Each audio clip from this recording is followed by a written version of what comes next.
my very first video here on YouTube, and I'm excited to talk about one of my favorite topics, which is how to create a flawed character. And I think that most advice about flawed characters is incomplete. People tell you that your main character needs flaws, which is true, but then they give you generic advice and they give your character a few harmless weaknesses that don't suffice. Maybe the character is clumsy, maybe they're shy, maybe they're terrible at math. The problem is that none of those things automatically make a character interesting. A real flaw isn't just a weakness, a real flaw actively sabotages the character's life.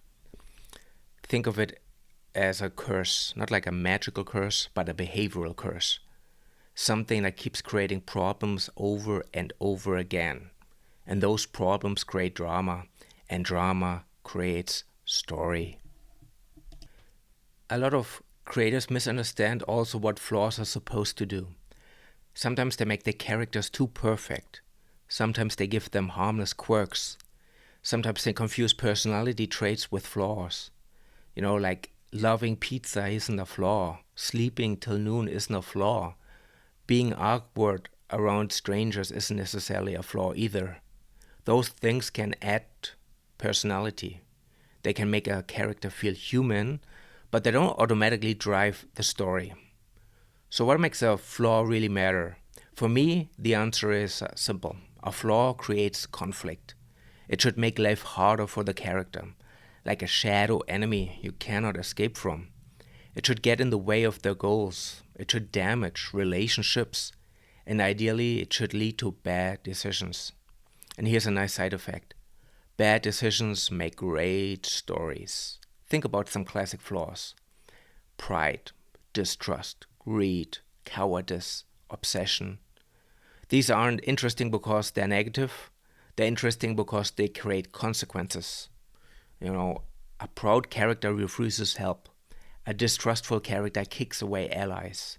An obsessed character ignores obvious warning signs. The flaws don't run quietly in the background. They actively shape the story. And another thing to keep in mind is that a good flaw is usually connected to whatever the character wants the most. If a flaw never affects the character's goal, it doesn't really matter. The best flaws directly oppose the character's desires. Imagine someone who desperately wants friendship. But every time someone gets close to them, they push them away, maybe even aggressively. Now you've got tension. Now you've got conflict, and now you've got a real story. And here's another trick that helps me create flaws for my own characters and OCs. A lot of flaws are actually strength taken too far, like a negative upgrade to a powerful skill. Confidence, for example, becomes arrogance if taken to the extreme. Independence becomes isolation. Loyalty becomes blind devotion. Ambition becomes obsession. That's one of the reasons those flaws feel believable. They're not random. They're extreme versions of qualities that can actually be useful. Now let's look at one of my own characters, one of my babies. His name is Stick, and he is from my storytelling project, Demons Eat Concrete. Now Stick is a street kid who starts as a recruit for like a controversial enforcement agency called Creed. They deal with humans infected by demons. Think of them between a mix of like a private police force and the Ghostbusters.